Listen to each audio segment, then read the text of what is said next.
My name is Brian Mutuku, 13 years old. Before I was in a public school, but now I'm in Stillares International School. We are in the outskirts of Huruma, a place known for violence and poverty in the outskirts of Nairobi. Zasema wangefungua shule kama hizo mob. Tunajua huku ghetto, tunajua tu life ya ghetto yenyewe. Juu anaweza okolea maboy, tunapata msee akona watoi watatu, ajua atawaingizaje shule. Saa shule kama hizo zikikam zinaokolea wasee. But can you imagine this place having an international school offering international curriculum to refugees and vulnerable children?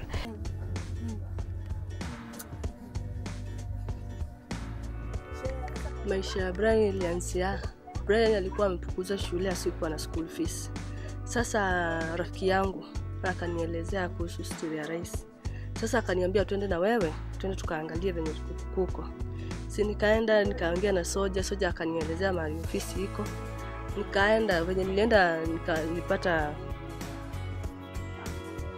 huyu mwenye anaongeleshanga wazazi. Nikaongea na yeye, nikamwelezea shida zangu. Sasa Brian akafanyiwa interview. Sasa venye walifanya interview, walikuja kuona nyumba yake na Brian mahali iko. Walikuja wakaona, ndio wakamchukua, ndio akaingia Stillares. Before I was in a public school, but now I'm in Stillares International School. I have been in Stillares for 2 years, and the difference between Stillares and the public school, I had to walk for kilometers. Like from here I have to take 1 kilometer to reach, but from here to Stillares it is just a few minutes. And the changes is that I didn't have enough education to educate so that I can improve. But now when I'm in Stillares I have been improving more. Amechange juu ya kuongeleshwa, alafu namuongelesha hapa shule pia anaongeleshwa. Hata ukiangalia behavior yake si kama kitambo. Sasa hii hata kushinda na watoto kucheza hapana, unampata tu kwa nyumba peke yake akisoma.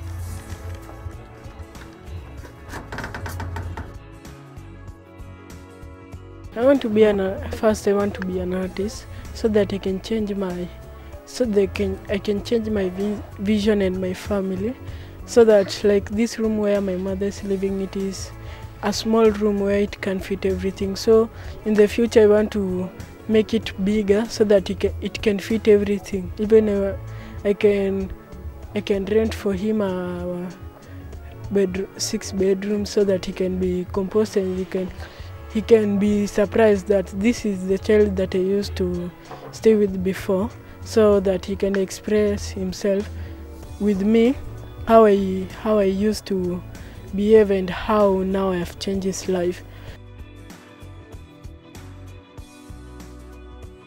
Hii dam set ina disappear reappear. Kitambo before you could tengeneza ilikuanga local, ilikuanga kubwa. So akadecide wachukue party nusu wawachie hii, alafu hiyo part nyingine watengeneza shule juu wanatengeneza secondary pale. As environmental, si tunataka kuclear hii dam side. Sasa venye tutaclear hii dam side, tunaweza tengeneza market pale hao watu wenye na wakapa watakuwa tutawapatia specific place pale wao kufanyia kazi. So tukiclear hii maybe tunaweza organize na government watengeneze market pale watu wanakuja wananunua hadi pa wanapata profit ya maybe kulipa rent, kubai chakula nini.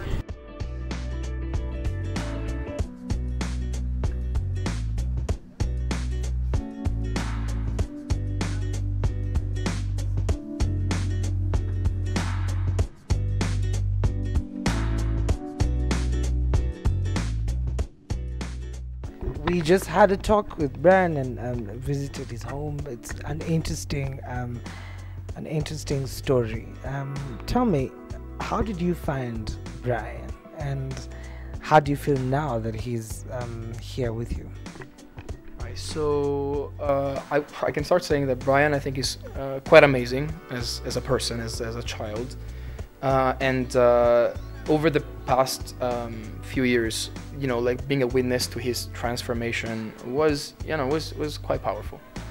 You know, like now you see him, he's a teenager, but you know, when we first met him, he was tiny, right? Tiny, skinny kid, very very insecure, like very self-doubting, and he has grown to be this more confident young person that is extremely creative. He's really good in arts, and he is one of the kindest kids we have in school. He's a person that will make sure that you're comfortable and that you don't feel hurt, even sometimes putting the other person before himself, and I think that's something quite beautiful, because when we found Brian, he was on the verge of becoming a street child, right? Well, you saw where he comes from, and it's quite rough. His house is located very near the Madara River, and you know, it's just a place that is not exactly conducive to learning and growing up healthily, and so he was about to become a street child. He was in the streets and didn't have much to do as someone who is struggling very much financially. And I think, well, that's the thing, like, statistically speaking, when a child becomes fully a street child, it is extremely hard to rehabilitate them, right? I remember reading this study whereby they were saying that rehabilitation of street children is unsuccessful more than 90% of the times. They would, eventually go back to the streets. Yeah. But because we could get to him, reach him, before he fully became a street child, I think it was an opportunity for him to really turn his life around and save himself, right? Which is what he did. And now he is doing well in school, and I think he is truly a dream for his family. I think they see him. I think all our parents see the kids as an opportunity for their future, and something that will potentially take them away from poverty and oppression and so on. I think that was definitely a big success story. I remember the very first time I saw him, I was coming in with a car from the gate, and it was his first day of school, and he was outside of the gate. He didn't want to come in, and he was crying, right? You can see like this frail child, just this skin and bones, there crying outside the gate because he didn't have a belt or a string to tie his trousers with, and so his trousers were basically falling, right? So he didn't want to come in and be embarrassed in front of the other kids, and to see him, you know, becoming confident and self-reliant, and I would say also a child that other children identify as a person that is trustworthy and safe and kind. I think that's very powerful. It's a beauty to behold, honestly. This is about investments and entrepreneurship, and this, though you're not making profit, you have started an organization with people excited about money and making lots of money every day. We've seen entrepreneurs, we've seen companies. For you, you're helping other kids. Why is that? Why is it that you have decided to do non-profits? It's a good question. I think I guess it's because like it's what I feel like I'm maybe better at. You know, I think I do have a love for education and school. As I was mentioning before, I went to public school, like just normal school in my country growing up, and I think, well, Italy doesn't have a very good school system. We're one of the most shaky in Europe, right? Our data is not very good, and I did suffer quite a bit as a student going through school. right? I was just, you know, that kid that you know, teachers thought was never going to amount to much, right? And the reason for that is I think traditional education most time is not built for success, is built for control, and is built for, you know, like one kind of brain, just one kind of brain to develop itself. But we are different. We have many different intelligences, right? And we need, if we want to succeed, we need a school that can be flexible and accommodate all of us, right? Because the world cannot thrive if only one kind of person, one kind of talent is nurtured, right? What about? Yes, exactly. We need all of us, right? We need the more creative minds, the more the humanities, the mathematics, the scientists. Everybody is important in the economy as well. And I think school needs to catch up on that, right? So I think the reason why I decided to get into education was that I knew there must be another way, right? That, you know, like, is it possible that we all have to, or that the majority of us has to struggle and suffer so much through something that should be a pleasure? Like, you go to school, it should be amazing, right? You're learning, it's beautiful. So I wanted to create something that was different. And, you know, when I found out that something different already existed, but only rich people could go there, I was like, no. So I think that's what moved me, right? Like, hopefully one day, I don't think it's about Still I Rise only. I hope one day other schools, also for profit, right? Also like for profit schools, will look our way and will decide to copy what we do, so that, you know, children around the world will not have to feel like they're worth nothing when they are in the class, when they're in school, but they will all feel like they have something to contribute, because that's the thing, we all have something to contribute. You know, the education system is just not ready for that. And is it something that you've always wanted to do? How did you find out that this is humanitarian is what you really wanted to do? I think I would lie if I say yeah, I that was my dream forever. No, I think like most of us, I had like a lot of I thought I wanted to become a doctor at some point, a journalist at some point. Funnily enough, if you asked me when I was a child myself, you asked me what is that one job you would never want to do, I would say the teacher. And look at me now.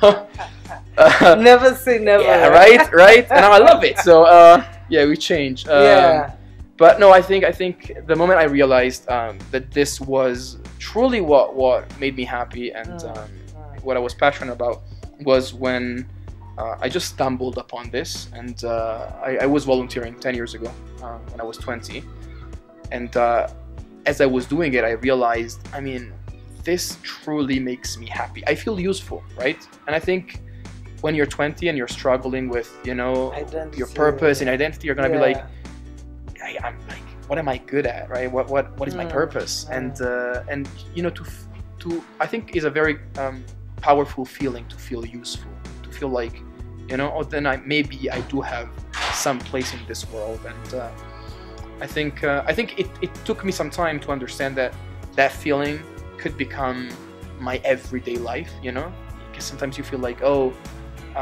you separate what you do for yourself, like for your soul, and as my professor used to say, and what you do for your kitchen, right? Like to put food on the table, you know, like your job, and it's gonna be different. But I think like the world would be a better place if each one of us did something that they loved as their job, with passion and motivation and creativity, instead of, you know, like doing a job that you don't like so that you can do something that you like on the side. I think it's definitely a privilege to be able to do this, but I hope that we can build a world where everybody can do what they love and succeed in it. So I think that was my core drive, you know, to do something that was meaningful and that could not only make me feel useful, but also be useful to others, right? Of course. All right, let's talk about the growth of the school? Now you have one school. I understand that you have other schools in different countries. Are you planning to enter into another school in Kenya or other parts of the country, other parts of the world? Sorry. Right. So as of now, we have our international school here, and then we do have an emergency school in Congo, an emergency school in Syria. Syria, yeah. Wow. These days is quite tough. Yeah, quite messy. Yes. But that's why we're there, right? For the difficult times. And then we've been working on a school in Colombia that should be open between this year and next year. So the idea is to bring this model, this innovative education, to as many children who are vulnerable and underprivileged as we can around the world. But definitely, as you can see, I mean, I think you've seen the difference, right? It's we are very ambitious, and we always try to develop and give more and better to our students. And the school here in Kenya, it's been growing and developing since day one, right? We never stopped developing it, right? This very library wasn't like this. The last time I was here, it wasn't. It's just brand new, and there is a new building that we just renovated. Yes. I mean, if we had, sufficient finances, we would develop endlessly, right? Yeah. That's it. That's the dream, right? I would say, because you can always do more and better. You can always give them a better and better chance. Like for example, like we would love to expand our campus here, right? Maybe add a boarding facility for those kids that might be really struggling. We have some situations where, children are just left on their own at home for long periods of time, and in those cases, then we have to flag the situation to the social services and try to see if there's a shelter. But it's not easy. And of course, if we had a facility where we could be like, emergency, okay, let's respond and offer the best possible care right now, I mean, that would be awesome, right? It would. It would be awesome, yeah. It's so awesome. Hopefully, one day. I mean, we never stop dreaming and trying to be better. So yeah, I mean, I would love for us to expand further in Kenya and around the world. Okay. I know that the people who are watching who would definitely want to be interested in offering help in terms of helping out. How can they reach out to you? How can they help? What are the specific needs for the school? And and how can they reach out? It's a very good question, thank you, and I think it's a very useful one for us. So thanks. I think there are many ways. Of course, donations are always very welcome, and they can be made through our website, stillarisengo.org, or also by just connecting with us locally and talking with our leaders in the school. But also I think, donations is the most common answer, I would say. I guess maybe an answer that is less common, but very important, very relevant for us is, to bring in expertise, right? Again, we are doing IB here, which is a very just high quality education, right? And our kids need to see the world outside of Mathare, right? So if someone listening, was doing a job that they think could inspire the kids, right? Someone in a position of power, or someone in a position of influence, like, I don't know, just, it could be anybody really, but like a journalist like you, or like a lawyer, or a business person, or someone that can show them what it is like to be successful, and the many ways that you can be successful in life outside of here, right? Because they are getting one of the best educations in the world here, but then how do we make sure that they see what their future could look like? So I would say donations, sure, but also time and expertise. To just take 1 hour in your day to come here for a master class, right? For example, talking about what it is like to be a lawyer, or what it is like to be a mathematician, right? It's something that will broaden our kids' horizons so that they can dream wider, right? And that's it's underestimated, but it's very important, right? To give children a chance to envision a better life for themselves, so that they can pursue it, so they can not only think about it, but actually see it and experience it, and that's very important. Oh, great, Yeah. great. What would be your advice for someone who is definitely interested to enter into the humanitarian sector? Young people who are watching who are not, don't know where they're going, even older people who still don't have direction of what they want to do. What would be your advice to them? So I would say the humanitarian sector is, like I think probably all the other sectors, a tricky one, right? There are lights and shadows, and you know, like most people and organizations, of course, aim to do good, but there is a lot of money in this sector, and with there is money, there is corruption, we can say. And you know, like I think maybe from the outside, definitely before I entered the sector and I was, you know, watching from the outside, I had some, you know, myths in my head, right? Like the big names, the big organizations that I thought, yeah, I'm going to change the world with them. And then you get closer to them and you realize that they are not what you thought they were. And that, you know, sometimes money is their objective. And that a lot of people are doing this just because of the big paycheck at the end of the month, or the status, or, you know, all the perks that come with it.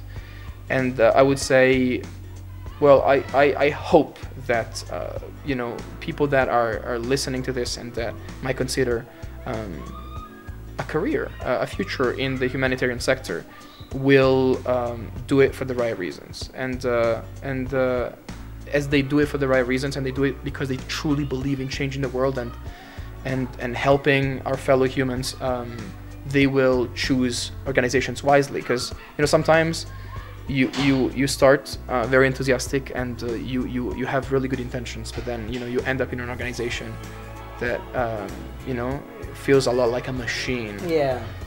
That is just, it just aims to sustain itself rather than helping others. And, you know, over time you just lose that passion and you become like the machine, right? And that would be a very sad thing for someone to experience. So my wish is to, like, you know, follow someone's passions, but not blindly, you know, by researching and just making sure that you are working with people that really reflect who you are and your values, right? And make sure that you are empowered to change the world, and not that you're empowering an organization to just make money, basically. So it's a mixed bag, right? You do have a lot of organizations that are amazing and some organizations that are 50-50.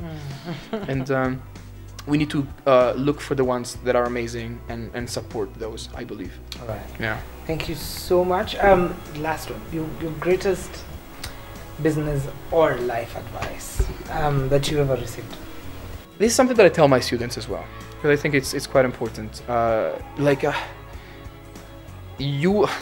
A lot of people will tell you, you know, that you have to pursue a specific career, you know, go for a specific job, because, you know, there are more opportunities and you make more money, and so on and so forth, right? Like, you know, there are some jobs that are more highly regarded than others, and they will tell you, oh, you should become a doctor, or you should become an engineer, you know, like those jobs that people tell you are better than others. And I think many times when people say that is because they truly believe they're helping you, right? They have your best interests at heart. Sometimes it's parents, right? They will tell you, oh, like just become a doctor because, you know, there's a lot of money, and you're gonna have security in your life. And of course, it's a good sentiment, but I feel in today's world, the competition is so steep that unless you do something that you truly love, and therefore that you're going to be good at, you can do, you know, whatever job in the world, but you're not going to succeed, right? Like, let's say, like, you listen to the voices and become a doctor, but medicine is not your passion. You're not, you know, you're not living for it, and you're not going to be the only doctor in the country, right? You're gonna have a lot of competition. And the thing is, like, there are gonna be people who are gonna love it. They're gonna wake up in the morning and be like, yes, I am going to study, and then I'm gonna work, and then this is my life, right? And then you wake up and you're gonna be like, oh my God, it's Monday again, right? And the thing is, they are going to be better than you, and they're going to devour you. They are going to eat you alive because they are on the right path for them, and you're not. And at the end of the day, are you going to get the big paycheck that you hoped for? Probably not, because they are going to take that away from you. The competition is steep. And on the other hand, if you do something that you truly love, right? One of those jobs that people usually kind of like look down upon as something, you know, that's a bit you know, too creative or you know, not secure enough. But you're doing it and you're really passionate about it, you are going to excel, and you are going to get whatever you want because you're good at it. And maybe because, you know, people are not they're not suggesting that you go for that job. Maybe there's gonna be less competition, and you are going to have a chance to stand out more, be more successful, and achieve your goals easily. So my suggestion, especially to younger people, would be do what you love. First of all, you need to find out, because it's not easy. Sometimes I met a lot of younger people that they just don't know what they want to do or want to be, right? So you find out, like, sit with yourself, reflect, expose yourself to different environments, and find out what you really want to do, and then go for it, because literally all the other jobs are taken. They're taken. So you might as well, you know, give yourself your best shot at something that you truly love.